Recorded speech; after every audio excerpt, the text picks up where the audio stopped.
This is Auto User Guide, where we help you understand your vehicle better. Today, we are covering all information related to major engine services for the Ford Transit 2006 to 2013 models. Service intervals. Engine oil needs to be changed every 15,000 to 30,000 miles, which comes out to around 25,000 to 48,000 kilometers. If you drive in tough conditions or put a lot of load on your engine, sticking to the lower end of that range is the better call. Engine coolant has a much longer life. The first replacement comes at around 100,000 miles. After that, it needs to be swapped out every 50,000 miles going forward. It keeps your engine temperature in check, so keeping it fresh is something you don't want to skip. Brake fluid should be replaced every 3 years, or somewhere between 30,000 and 45,000 miles, whichever one comes first. Over time, it absorbs moisture, and that slowly reduces how well your brakes respond. Engine oil.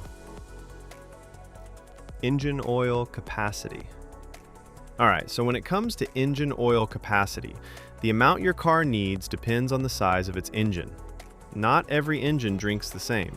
If your car runs a 2.0-liter engine, the total oil capacity, including the filter, is 6.5 US quarts, which comes out to about 6.2 liters. That's your number every time you do an oil change. Now, if your car has a bigger 3.2-liter engine, it's going to need a little more. The capacity there, again including the filter, goes up to 9.3 US quarts, or roughly 8.8 liters. Recommended engine oil. Now let's talk about which engine oil you should be using. The recommendation is to go with a genuine engine oil, or any good quality commercial engine oil, if it matches the right type and viscosity for the temperature in your area. That last part matters more than people realize. The oil that works well in a cold climate isn't always the best choice for somewhere hot, so always check the viscosity chart and pick accordingly. On the topic of synthetic oil, you can use it. Synthetic motor oil is perfectly fine as long as two things check out. It carries the API certification seal, and it matches the viscosity grade your engine calls for. If both boxes are ticked, you're good to go. Change engine oil and oil filter. Before anything else, change your oil and filter based on the maintenance message that shows up on your driver information display. That message is your reminder. Don't ignore it. Here's how the full process goes. Step 1. Start the engine and let it run until it reaches its normal operating temperature. Once it's warmed up, turn it off. Warm oil drains out much more easily than cold oil. Step 2. Open the hood and take off the engine oil fill cap. This helps the oil drain smoothly by allowing air in. Step 3. Get under the car and locate the undercover. Remove the Phillips head screws and slotted head screws by turning them 90 degrees counterclockwise. Then pull the undercover off. Step 4. Find the drain bolt at the bottom of the engine. Remove it along with the washer and let the old oil drain completely into a container placed underneath. Step 5. Remove the oil filter and let any remaining oil inside it drain out as well. Set it aside for proper disposal. Step 6.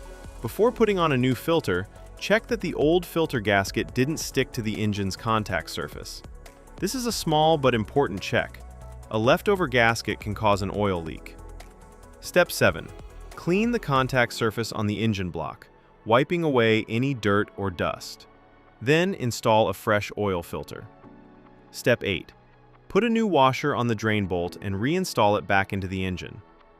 Step 9. Pour in the recommended engine oil. Make sure you're using the right type and the correct amount for your engine size. Step 10. Put the oil fill cap back on securely and start the engine. Step 11. Let the engine run for a few minutes, then get underneath and check around the drain bolt and oil filter for any leaks. If you see drips, shut the engine off and address it before going further. Step 12. Turn the engine off and wait for about 3 minutes. This gives the oil time to settle. Then pull out the dipstick and check that the oil level is right where it should be. gauge. After you've changed the engine oil, there's one more thing you need to do: reset the oil life gauge. If you skip this step, the car won't know the oil has been changed and will keep showing you an inaccurate reading. Here's how to do it on your car. First, make sure the ignition is on. You don't need to start the engine, just press the start button without pressing the brake pedal so the system powers up. Next, go to your driver information display and navigate to the vehicle information menu.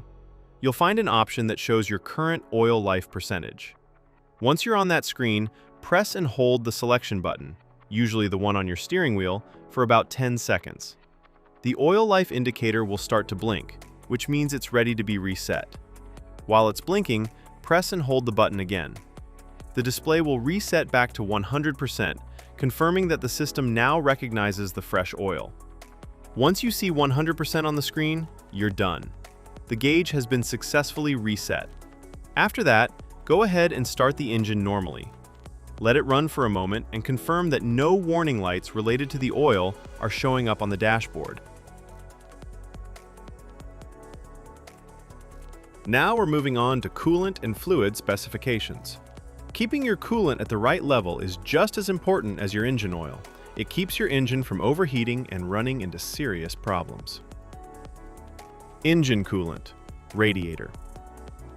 Before you touch anything, make sure both the engine and the radiator are completely cool.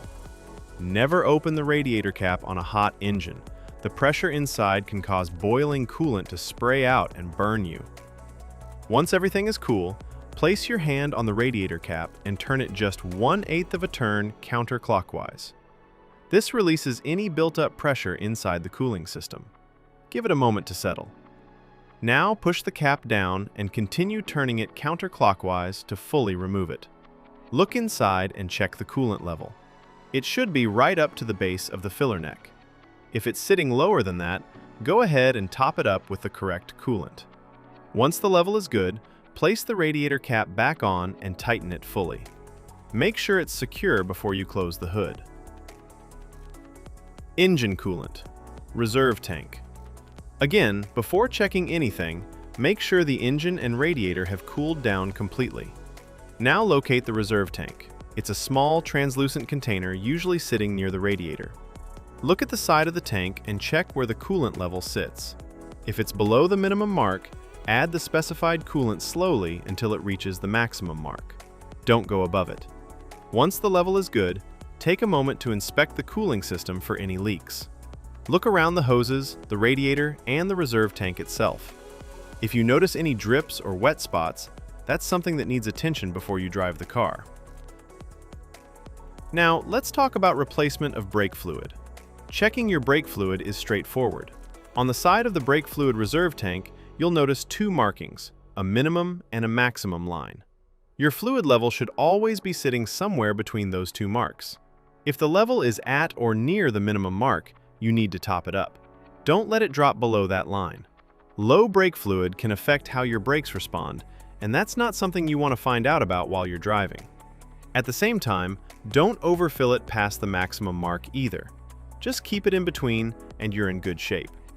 One thing worth mentioning for those driving a manual transmission model, your brake fluid reserve tank also takes care of the clutch fluid. It's the same tank serving both systems. So, as long as you're keeping the brake fluid level between the minimum and maximum marks like we just discussed, you don't need to check the clutch fluid separately. It's already covered. Tire rotation schedule. Tire rotation is one of those maintenance steps that people often overlook, but it makes a real difference in how long your tires last. Generally, you should be rotating your tires every 5,000 to 10,000 kilometers. If your vehicle manufacturer recommends a different interval, go with that instead. Tires without rotation marks. The diagram on screen shows the rotation pattern for tires without rotation marks. These are also called non-directional tires. Because they don't have a fixed direction of rotation, you have more flexibility in how you rotate them. In this pattern, the front left tire moves straight back to the rear left position, and the front right tire moves straight back to the rear right position. Then, at the next rotation interval, the rear tires cross over, the rear left moves to the front right, and the rear right moves to the front left. This cross-rotation method spreads the wear more evenly across all 4 tires, which helps them last longer overall. Tires with rotation marks. The diagram on screen now shows the pattern for tires with rotation marks, commonly known as directional tires. You'll notice an arrow on the sidewall of these tires, and that arrow tells you which direction the tire is meant to spin. It only works one way. Because of that, you can't cross these tires from one side of the vehicle to the other. The rotation here is simpler. Tires just swap between front and rear on the same side. The front left goes to the rear left comes up to the front left, and the exact same thing happens on the right side. It's a straightforward swap, just without the crossing over that you do with non-directional tires. Now let's talk about the fuel tank capacity. Your fuel tank holds a total of 21 US gallons, which is equal to 80 liters. Thanks for watching this video. I really hope it helped you understand things a little better. If you found it useful, give it a like. And if you haven't subscribed yet, hit that subscribe button so you don't miss the next one. Drop your thoughts or questions in the comments below. I'd love to hear from you. It genuinely means a lot.